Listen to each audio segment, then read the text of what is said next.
Ça fait pas très longtemps, j'ai partagé une vidéo de Tiffany D, qui est une gourou maquillage aux États-Unis qui fait des vidéos sur YouTube, et elle montrait une technique pour donner une frange de cils plus fournie, donner l'impression que les cils sont plus volumineux, donc plus fournis, et je trouvais la technique très intéressante, je l'ai essayée et adoptée, et c'est ce que je vous montre aujourd'hui avec des petites astuces supplémentaires parce que Tiffany dans sa vidéo présente une technique avec un produit qui n'existe plus, donc je me suis dit que ce serait le fun d'avoir une autre option, une autre façon de le faire, et je sais que beaucoup d'entre vous ne parlent pas anglais et étaient déçus de ne pas comprendre ce qu'elle expliquait, donc voici ma petite version de cette technique.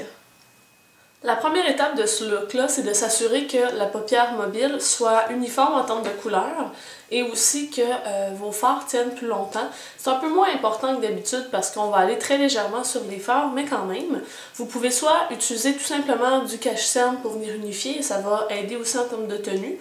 Vous pouvez aussi utiliser une base qui a une légère coloration dedans pour unifier, et moi c'est ce que je vais faire. Donc celle que je vais utiliser, c'est la Éclat Minute base pour les yeux de chez Clarins. Donc ça en prend pas une grosse quantité, donc si je vous montre, ça prend à peu près ceci. J'en ai déjà mis sur l'autre œil. On peut venir en mettre aussi sur le ras de cils inférieur. On va venir travailler légèrement les fards comme je le mentionnais. Je vais prendre la palette Full Exposure de chez Smashbox qui présente des fards à la fois pailletés comme ici et mat juste ici. Je vais utiliser un tout petit peu de la couleur la plus claire mélangée à celle-ci pour venir mettre sur ma paupière mobile et sous l'arcade sourcilière. Et sinon, ensuite, je vais utiliser les fards un petit peu plus foncés pour travailler légèrement le creux. Donc, je prends un pinceau pour appliquer l'ombre à paupières qui est pas trop dense parce qu'on veut, comme je disais, pas avoir un résultat non plus trop intense. Et je vais juste venir appliquer ça. Je vais ensuite prendre un pinceau en forme de dôme, celui-ci c'est le 224 de chez MAC, et les couleurs un petit peu plus foncées que je vous ai montré un peu plus tôt, et je vais venir travailler le creux délicatement.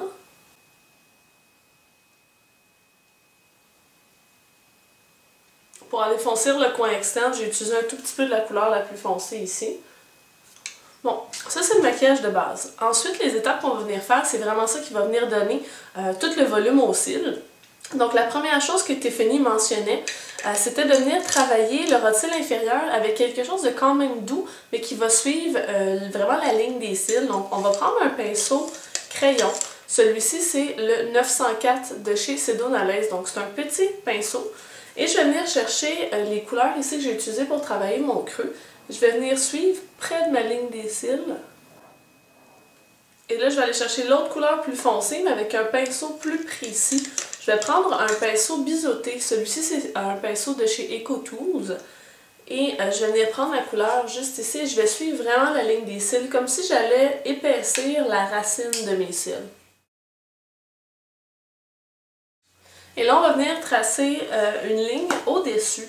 Et pour cette ligne-là, je pourrais utiliser un fard, mais je vais venir utiliser un crayon parce que le côté crémeux donne un résultat assez intéressant.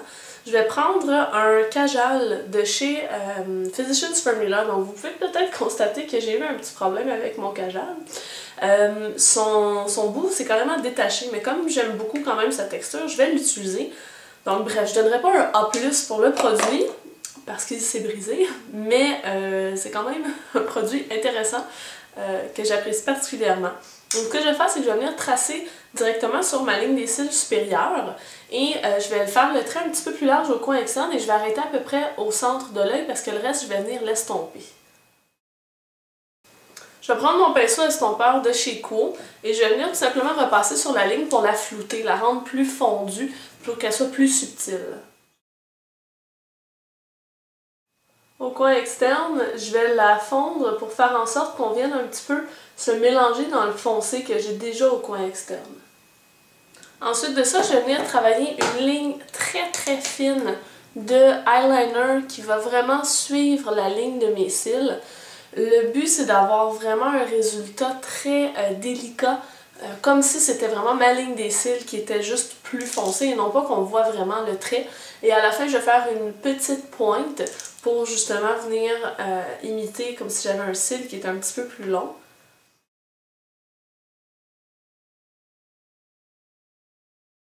Donc jusque-là, c'est ce que ça nous donne. Donc vous voyez vraiment là, la ligne d'eyeliner qui est très très fine. Je vais vous dézoomer un tout petit peu. OK. Pour la technique suivante, c'est là où Tiffany utilisait un produit de It Cosmetics qui n'existe plus, ou du moins qui est très difficile à obtenir. Et j'ai essayé de voir si on ne peut pas utiliser une technique similaire ou un produit qui ressemblerait pour faire le maquillage, pour pas avoir essayé de trouver désespérément ce produit-là. Et ce que je me suis dit, c'était qu'en fait, elle parlait de faire du tight lining, donc le fait d'avoir aucun espace blanc entre l'œil et les cils. Pour ça, on peut mettre du eyeliner tout simplement, mais aussi en mettant le mascara. Si on utilise un mascara qui, par exemple, celui-ci, a un embout très petit au bout, on est capable d'aller très près de l'œil et donc de remplir ces trous-là, donc de rendre la racine des cils beaucoup plus épaisse et fournie. Donc c'est ce qu'on va faire, on va appliquer le mascara en fait en deux étapes. Une première qui va être près de la ligne des cils, donc vraiment pour venir étoffer, donner du volume à la racine des cils. Et l'autre étape, ça va être d'en mettre sur une longueur comme on le fait habituellement. Et pour avoir des cils plus fluffy, plus doux et comme des plumes un peu feathery, on va venir s'assurer qu'il n'y ait pas de grumeaux au bout des cils qui finissent vraiment en pointe très fine. Le mascara que je vais prendre, c'est le Smoky Extravagant de chez Make Up Forever. Donc c'est un petit format que j'avais eu chez Sephora. Et là, pour faire la racine des cils, ce que je vous suggère, c'est de venir faire comme ceci. Donc on prend le mascara, l'embout pointu, et on va venir faire des petits mouvements comme ça à la base, mais on va pas étirer le produit jusqu'en haut. On fait vraiment juste le déposer à la base des cils.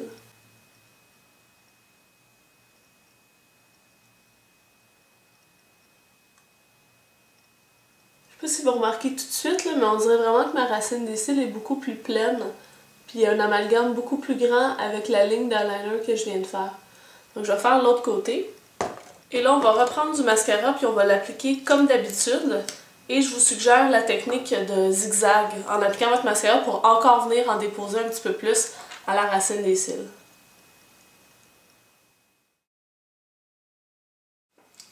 Et là, on va attendre que ça sèche. Et on va venir prendre un petit goupillon pour enlever justement le surplus qu'on a aux longueurs avant de mettre la couche suivante.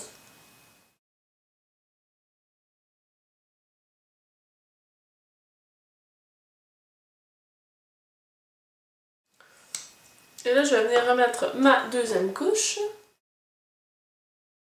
Et quand je fais ma deuxième couche, je ne fais pas de mouvement de zigzag parce que quand on fait les zigzags, ça colle un peu les cils ensemble. Donc si on veut avoir l'impression justement faux cils, d'avoir beaucoup de cils, vaut mieux ne pas les coller ensemble, logiquement.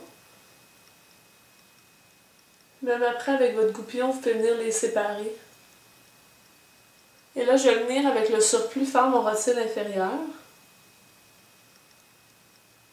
Une fois que tout est terminé, vous pouvez venir enlever les petites taches de mascara parce que, oui, tout le monde en fait. En les laissant sécher, on a juste après à prendre un petit goupillon, puis à venir les gratter et ça s'en va sans problème. Alors voilà, ça vous donne un look qui est presque smoky tellement le contour des yeux est travaillé avec des couleurs foncées, mais en même temps ça reste quand même naturel. Et on a bien entendu des cils magnifiques. Donc j'aime vraiment beaucoup cette technique-là de Tiffany. J'espère que ma traduction française et mes petites astuces supplémentaires vous auront été utiles. Sur ce, moi je vous souhaite une bonne fin de journée, puis on va se voir dans une prochaine vidéo. Bye les filles!